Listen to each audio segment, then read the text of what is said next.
Okay, it's time to do a check-in.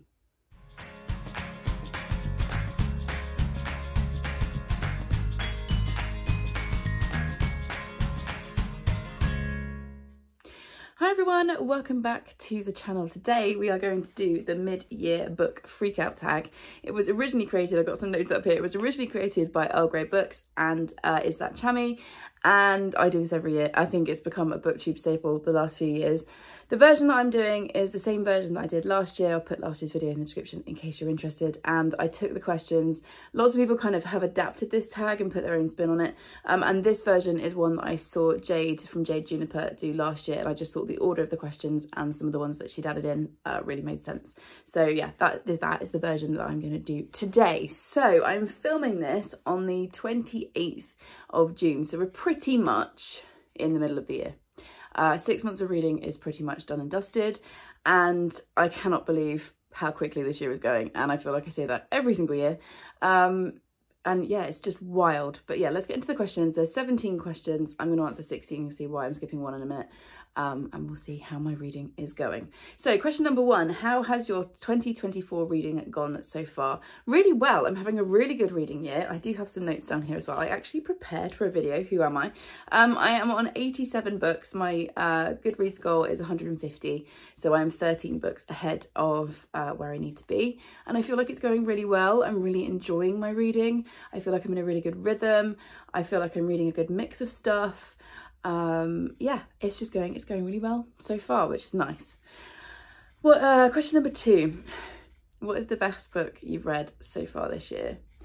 Which book do you think I've chosen for this? I feel like if you've been watching my content from the start of the year, you'll know what I'm about to hold up. And it's one of these things, as I was getting ready for this tag, I didn't want to be like, oh, just repeating myself from what I've said all year, but then also these are my favourite books of the year, so you'll have seen them already if you've been following me. If you're new here, welcome, come on in.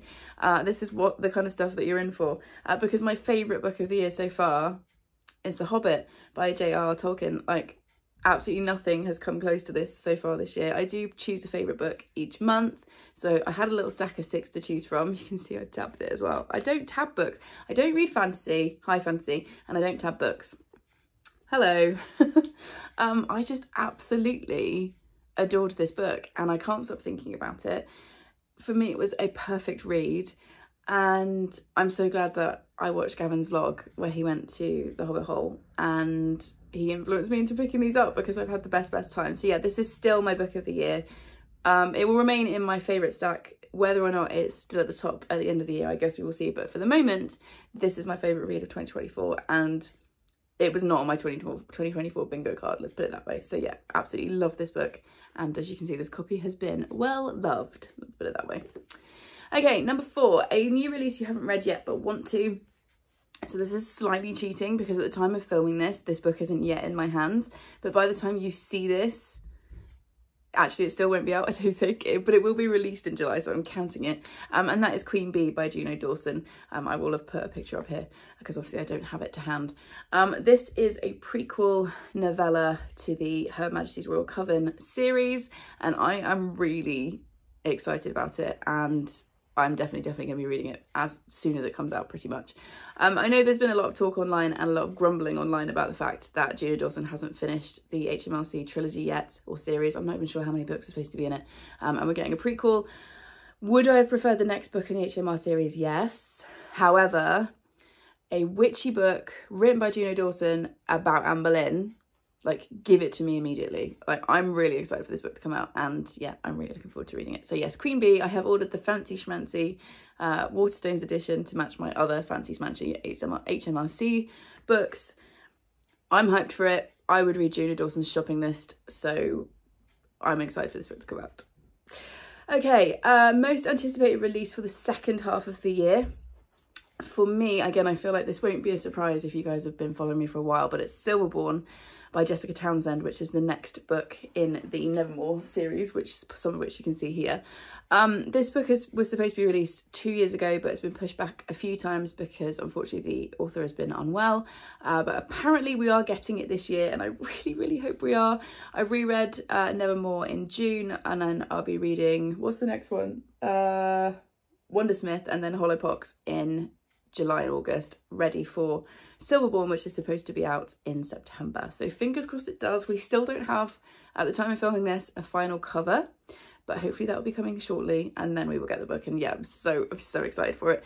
In case you don't know, the Nevermore series is a middle grade series with magic, found family, food, and a giant talking cat. I mean, it literally could have been written for me, and I'm so excited and a bit scared to see what's going to happen next. Question number 6, biggest disappointment of 2023 so far. I did not have to think about this very hard. It's rare that I give a book a lower rating than a 3. A 3 for me is, it was fine. Will I remember it in 6 months? Probably not. But I enjoyed it at the time. So for me to give a book 2 stars tells you I did not enjoy it. And so my biggest disappointment of the year so far is The House Across the Lake by Riley Sager. I hated that book. I rage finished it, and I will link the vlog where I read it in the description, because I do a spoiler section and it's very clearly labelled. So if you don't want any spoilers, probably don't watch that vlog, but I do, you know, skip that bit. And I was just enraged by the end of it. I've read 1 or 2 other Riley Sagers. I feel like I've read, there's the one with the apartment. I read that one, I can't remember what it's called, and I enjoyed it. It was a bit mad, but like not in a annoying way.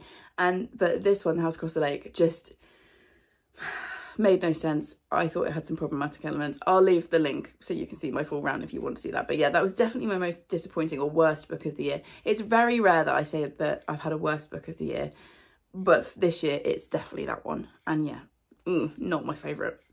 Okay, number 7, biggest surprise of 2023 so far. What did I put down for this? Oh yes, okay. So my biggest surprise is The Lord of the Rings. I mean, this book is kind of standing in for all 4 books, because the whole thing, I've read the entire series this year, and it's been a complete surprise, and I cannot believe how much I loved it. And I've tabbed all of the books look like this. I've got these beautiful editions. These are just the bog standard. I got these in Waterstones. What edition is this? This is the HarperCollins. It just says HarperCollins Publishers in it. I have dyslexia, and so I knew when I wanted to pick these books up, I needed to make sure that the font and the like paper colour and stuff would work for me, and these ones worked really well. I've read them really slowly for me. I literally read them 1 chapter at a time, 1 chapter a day, tabbed them. You can see all of these. And I just had the best time, and I was not expecting to pick these up and love them. When I picked up The Hobbit, I read The Hobbit before and quite enjoyed it as a kid, and then not carried on.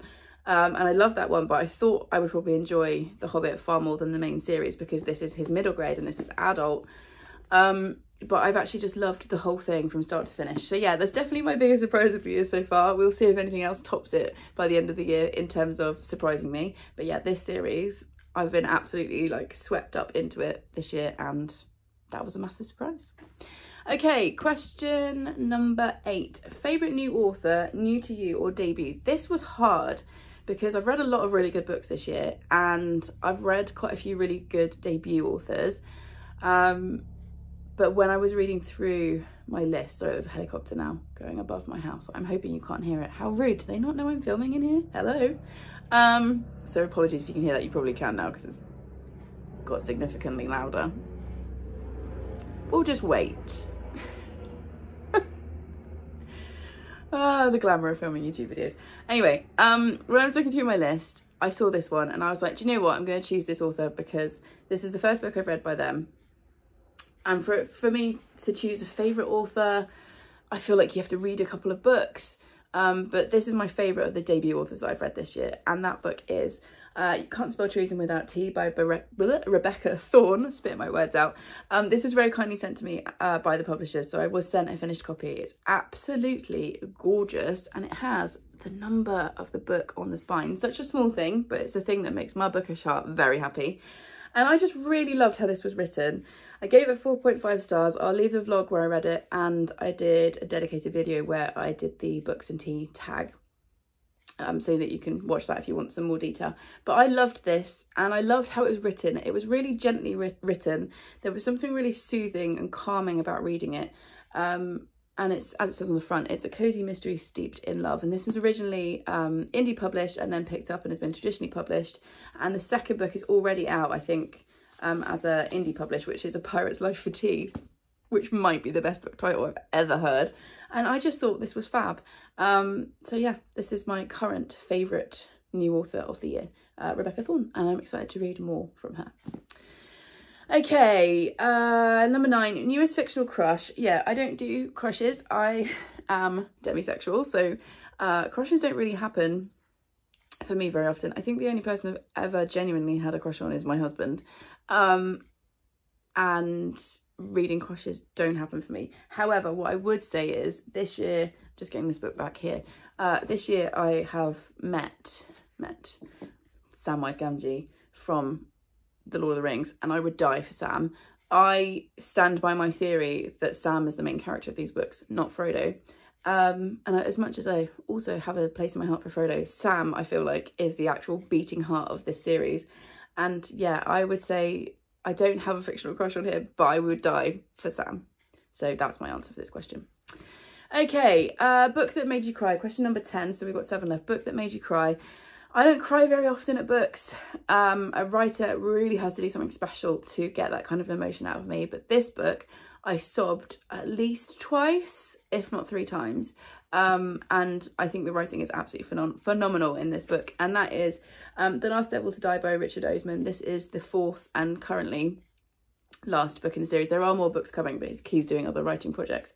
So at the moment, this is our last book with the Thursday Murder Club gang, and like I said, this is book number 4, so I can't talk much about it, but the series is set in a retirement village and we're following 4 main characters as well as a whole bunch of side characters at this point in their retirement village as they investigate murders and various other crimes. And this one just absolutely got to me. I feel like he's really good at the really funny kind of British humour, a little bit of murder, but also weaving in these really serious topics. And obviously, because the characters are in a retirement home, a retirement village, there are themes of loneliness and what it's like to be an older person, also medical stuff, and in this one in particular, really big content warnings for dementia and Alzheimer's. And this one just, yeah, this one really got me. It's one of my favourite books of the year. I almost picked it for my favourite book of the year, but I feel like The Hobbit has had slightly more of an influence on my reading year. I just thought this was gorgeously done, and yes, it absolutely made me sob, like to the point where, you know, if someone had come into the room when I was reading it, they probably would have thought something terrible had happened.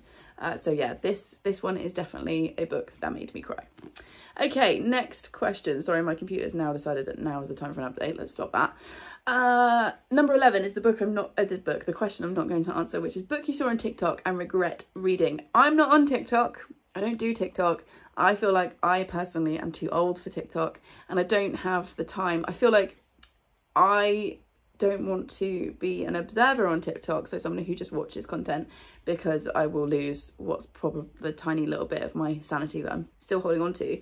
And secondly, I don't have the time to be a creator on TikTok because I can barely keep up with YouTube and Instagram as it is. So I'm not on TikTok, so I'm not going to answer this question. Number 12, most beautiful book you bought this year. I bought this in June when we were away just before my sister's wedding. And I am lucky enough to get sent lots of beautiful books, to buy the occasional beautiful book, all of that kind of stuff. I feel like this is a beautiful book. There are so many gorgeous book covers, but this one, it's a really funny one. I saw this book a little while ago, a few weeks ago, in Waterstones, and it was spine out on the shelf. It wasn't face out, and it was the spine that caught my attention, and I'd not heard anyone talk about it.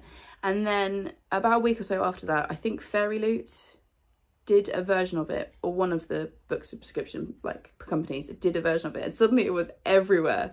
And then when we were away for my sister's wedding, I ran out of books to read, which was a bit unlike me. I don't know what I was thinking when I packed. I did not take enough books. So we popped at Waterstones for me to pick a book, and I saw this one, and this time it was face out. And I just thought, you know what, that is such a beautiful cover, and I'm so intrigued by the premise, I'm just going to go for it. So my most beautiful book of the year so far is The Honey Witch by Sydney J. Shields. Look at this cover Like, it's just like all the nature stuff. You've got the like keyhole that we're looking through, the house and the, you know, the cottage in the distance, the gate. This is the spine that caught my eye originally, and you can see why. This beautiful sort of obviously like honey yellow colour, and then that's the back. And this is just the bog standard edition. You've got a little bit of like, some of it's shiny. I don't know what the technical term is for that. It's just absolutely stunning. And then the book itself is this beautiful yellow colour, and then you've got the gold embossing. And like I said, this is the bog standard one. I've seen people with the, like I said, is it Fairy Loot, one of the book subscription boxes, and it's absolutely gorgeous. I mean, Tilly did an unboxing or a vlog, which I'll leave in the description, where she talks about it and gives a gorgeous review. But the copy that she's got has got like the beautiful sprayed edges and all that stuff. But I feel like even the bog standard version is just beautiful. Who did the illustrations? Because I wonder, it should tell me in here, because they did an absolutely stunning job. Does it tell me? Moral rights of the author, da da da da da. No, it doesn't. That's super annoying. Is it on the, let's check it. Oh yeah, here we go. Cover design by Lisa Marie Pompilio and cover art by Travelon and Shutterstock. So yeah, I just think it's a gorgeous cover. Beautiful book, highly recommend it as well. Thoroughly enjoyed it. Gave it like 4 stars, 4.5. Really enjoyed it. And this is beautiful. Okay, 13. What are the books you need to read by the end of the year? So I'm doing really well with my reread project. I've read precisely half, which is obviously where I should be at this point in the year. So in terms of books I have to read, I've got 6 left on this list, which in no particular order are Wondersmith and Holocaust, which are the 2 Nevermore sequels. Madam, I've got, I'll put the original video where I show all of these books. Dear Reader, My Best Friend's Exorcism, 3 Hours, With the Fire on High, Catherine House, Dark Fire, Catching Fire, Mockingjay and Wuthering Heights. And I'm really excited for all of those, which are, you know, like I said, they're on my 24 and 24 list, my reread list, so I'll leave that video in the description as well. So I need to read all of those, and then in August, I think it'll be the next video after this, you see, or the one after that, I'm going to attempt to 31 and 31. Do I think I can do it? No. Am I going to give it a try anyway? Yes. But I'll leave that particular chaos to the TBR video, which is coming. So yeah, I've got those 2 projects on the go. My rereads, I will definitely do. 31 and 31 in August? Unlikely, but we're going to give it a good college try. Okay, last couple of ones are questions about Booktube or like being a creator that have been added in, I think, by Jade. Like I said, this is the version that I used from her last year. Next question is favourite video you've made so far in 2023. So my favourite videos to make have always got other people in them. So when I went to see Chloe in February, and then when I went to see Charlotte in May, I think that was the May half term, I made 2 vlogs which they both pop up in, and I love those videos. I love them to have them just to look back on, and I do rewatch them quite a bit. So probably those 2 videos are my favourite that I've made so far this year. Just going to check my notes for the next question. Number 15, a video you thought would flop but did well. So I'll leave this as well linked in the description. I did a channel chat and kind of an update video a while ago and talked about some bookmarks and stuff, and I was convinced that no one would watch it because to me it wasn't like a proper video. I didn't have like a tag or wasn't doing book reviews or anything like that. It was literally just say, let's have a quick catch up and I'll tell you what I'm going to do in the next couple of months. And actually did really well.